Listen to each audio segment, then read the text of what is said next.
Gracia y paz a cada uno de ustedes, mis estimados amigos y hermanos en Cristo. Sabemos con absoluta certeza cómo podemos llegar a ser salvos. Si usted me preguntara cómo una persona inconversa puede llegar a ser un hijo de Dios, es sencillo, es arrepentirse de sus pecados y abrazar la fe cristiana, abrazar la cruz, abrazar a Cristo. Pero, ¿cuáles son las evidencias ahora de ser salvo? Y la primera carta del apóstol San Juan nos da una evidencia categórica.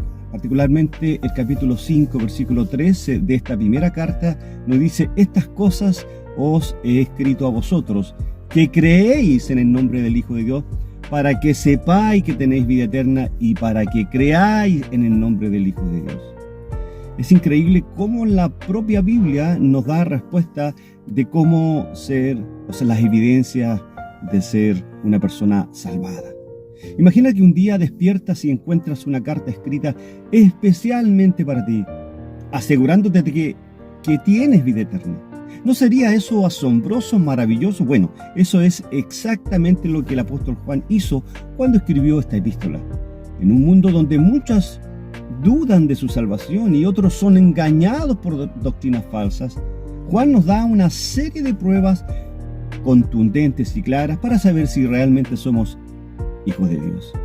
Si alguna vez has sentido incertidumbre sobre tu relación, tu intimidad con Dios, si eres o no eres salvo, espero que esta reflexión tomes conciencia de ella. Entonces acompáñanos hasta el final y descubre a la luz de la Escritura las evidencias que confirman la autenticidad de nuestra fe. No te lo pierdas y recuerda compartirlo en YouTube y tus redes sociales para que otros también sean edificados. La primera epístola de Juan fue escrita para brindar seguridad a los creyentes y exponer las falsas doctrinas que amenazaban la iglesia cristiana del primer siglo. En un tiempo donde los falsos maestros, probablemente protoagnósticos, negaban la humanidad de Cristo y promovían una espiritualidad sin obediencia, Juan presenta, por lo tanto, una serie de pruebas claras de la salvación genuina. Hoy, muchos creyentes se preguntan: ¿soy realmente salvo? Bueno, estas preguntas es vital y Juan la responde con tres grandes evidencias: la verdad que creemos, la vida que vivimos y el amor que mostramos. Juan, a lo largo de su carta, describe estas evidencias en tres áreas principales, que es lo que yo quiero compartir con ustedes en esta mañana. Evidencias doctrinales, lo que creemos acerca de Cristo. Evidencias morales, nuestra obediencia y lucha contra el pecado. Y la tercera evidencia es una evidencia social, nuestro amor por los hermanos. Acompáñenme entonces a analizar cada una de ellas para ver si usted realmente está dentro de estas categorías. Evidencias doctrinales, lo que creemos acerca de Cristo. Fíjese que la salvación verdadera comienza con una fe genuina en Jesucristo, tal como es revelado en la Escritura. No es suficiente creer en un Jesús inventado por la cultura o por filosofías humanas. Debemos abrazar la verdad bíblica.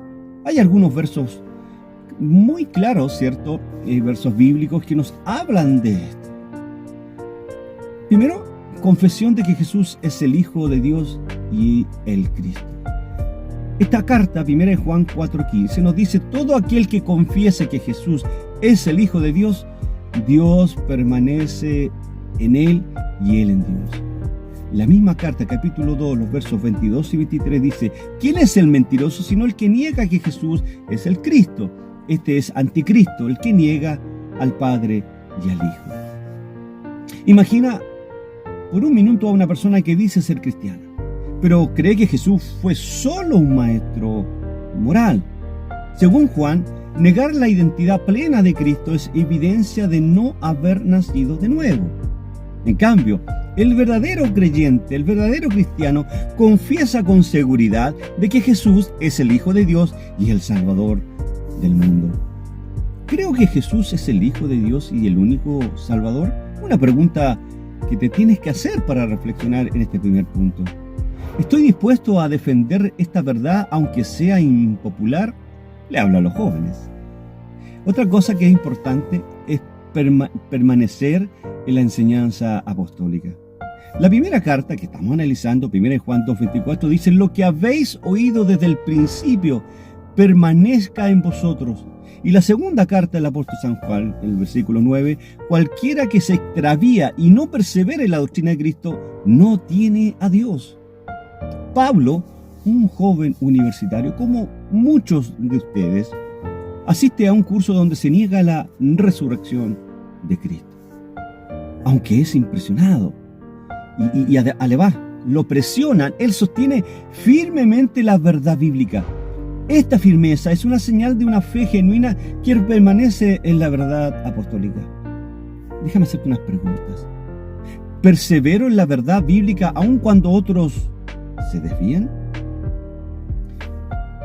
¿Mi fe está fundada solo en las Escrituras o en filosofías modernas? El progresismo, el feminismo, la cultura woke.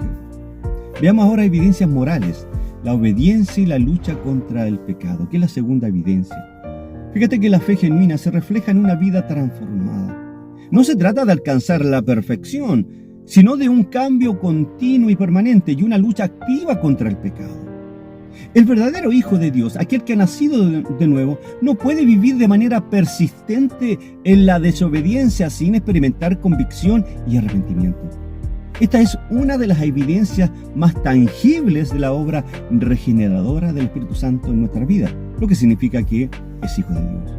Fíjate que el creyente genuino experimenta una transformación profunda en su forma de vivir, porque la gracia de Dios le capacita para vencer el pecado. Su deseo no es seguir complaciendo sus propios impulsos, sino honrar a Dios en cada aspecto de su vida. Esto se evidencia en su obediencia, por lo tanto, a los mandamientos divinos y en su esfuerzo constante por alejarse del mal.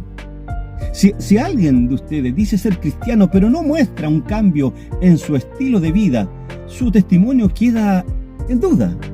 La Escritura es clara en que aquellos que han nacido de nuevo experimentarán un deseo creciente por vivir conforme a la voluntad de Dios y apartarse del pecado. Veamos algo interesante, prácticas de la justicia. Ahí en 1 Juan 2 dice: y en esto sabemos que nosotros le conocemos, si guardamos sus mandamientos. La misma carta, el capítulo 3, verso 7 dice: hijitos, nadie os engañe, el que hace justicia es justo. Fíjate que María, una mujer recientemente convertida, ya puede ser la experiencia tuya, ha dejado atrás una vida de mentiras y ahora se esfuerza por vivir con integridad en su trabajo. Su cambio no es perfecto, ¿cierto? Pero su corazón desea agradar a Dios. Déjame hacerte unas preguntas en este contexto. ¿Vivo de acuerdo con los mandamientos de Dios? ¿Tú estás viviendo de acuerdo a los preceptos que están en las Escrituras? ¿Mi conducta refleja un deseo genuino de obedecer a Cristo? Wow. Otra cosa que nos evidencia es la lucha contra el pecado. La misma carta, el capítulo 3, verso 9, dice: todo aquel que es nacido de Dios no practica el pecado. Y la misma carta, capítulo 1, verso 9, dice: si confesamos nuestros pecados, Él es fiel y justo para perdonar nuestros pecados. David, un muchacho cualquiera, que puede ser tu propia experiencia, lucha con la tentación de la pornografía. Aunque ha tropezado, busca ayuda, ora y está en un proceso de restauración. La diferencia no es la perfección, sino una lucha constante contra el pecado. Al respecto, déjame hacerte algunas preguntas. ¿Reconoces tu pecado y vas en arrepentimiento a Cristo? ¿Estás luchando activamente contra las tentaciones de tu vida? Veamos ahora la tercera evidencia, que es la evidencia social y el amor por los hermanos. Hay un amor sacrificial y Juan nos habla de esto en esta carta que estamos estudiando, versículo 16, capítulo 3. En esto nos conocemos el amor, en que Él puso su vida por nosotros. También nosotros debemos poner nuestra vida por los hermanos. Fíjate que el amor genuino hacia otros creyentes en el contexto que estamos viendo, es una prueba innegable de haber pasado de muerte a vida. No se trata solo de palabras o sentimientos superficiales, sino de un compromiso real y tangible con el bienestar de nuestros hermanos en la fe. El apóstol Juan enfatiza que amar a los demás es una consecuencia natural de haber nacido de Dios y haber experimentado su amor. El amor cristiano se manifiesta en acciones concretas, amigos y amigas. Ayudar a los necesitados, perdonar a los que nos han ofendido, soportar las cargas de otros y vivir en unidad. No es un amor condicional ni basado en nuestras preferencias, sino un reflejo del amor sacrificial de Cristo. Si alguien dice que ama a Dios, pero desprecia, escúchame bien, desprecia a sus hermanos, su profesión de fe es totalmente cuestionable. El creyente genuino busca la comunión con otros, promueve la paz y demuestra su amor en hechos y en verdad. Imagina por un momento a un hermano en la iglesia local donde tú te desarrollas, que atraviesa una crisis financiera. Un creyente verdadero no se limita a decir voy a orar por ti, sino que busca formas concretas de ayudarlo. Puede brindarle apoyo económico, tal vez compartir alimentos o simplemente conectarlo con oportunidades de trabajo. Sería una acción concreta. Y déjame hacerte ya unas preguntas para ir finalizando esta reflexión de este día. ¿Demuestro amor hacia mis hermanos en Cristo con hechos y no solo con palabras? ¿Estoy dispuesto a perdonar y buscar la reconciliación cuando hay conflictos en la iglesia?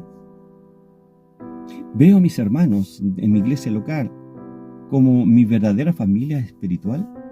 Interesante pregunta.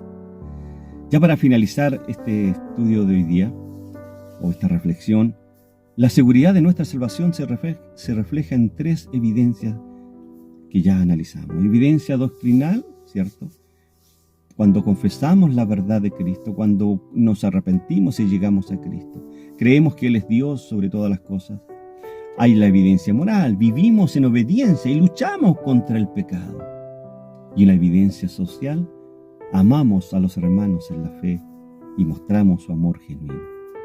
Si estas evidencias, amigos y amigas, están presentes en tu vida, regocíjate, eres hijo de Dios. Si no, hoy es el día para examinarte, arrepentirte y correr a Cristo, quien ofrece perdón y vida eterna. Qué interesante lo que el apóstol Juan nos enseña en esta primera carta. Dije al principio, ¿cuáles son, cómo uno puede llegar a ser salvo? Bueno, arrepentirse de sus pecados y correr a la cruz. Pero las evidencias de que esa persona hizo una confesión pública o privada o la intimidad es verdadera, son las evidencias que el apóstol San Juan demuestra en esta primera carta, en estos 5 capítulos. Primero, el tema doctrinal. Creer que Jesús fue Dios es lo necesario, lo evidente para creer, para saber que somos hijos de Dios. Un amor sacrificial, creer, ¿cierto? Amar a nuestros hermanos a pesar de muchos conflictos, perdonarlos y ofrecerles ayuda. Y tercero, ¿cierto?, que analizamos al último del estudio, es este amor sacrificial. Es decir, amar a los hermanos, perdonar a los hermanos, ayudarlos cuando están necesitados. Y también, ¿cierto?, apartarse del pecado. Cuando luchamos contra el pecado, es una evidencia clara de que somos hijos de Dios. Si usted está viviendo, si usted hizo una confesión de fe y sigue viviendo como que si nada ha pasado, si usted sigue viviendo como vivía antes de confesar a Cristo, permítame dudar de su salvación.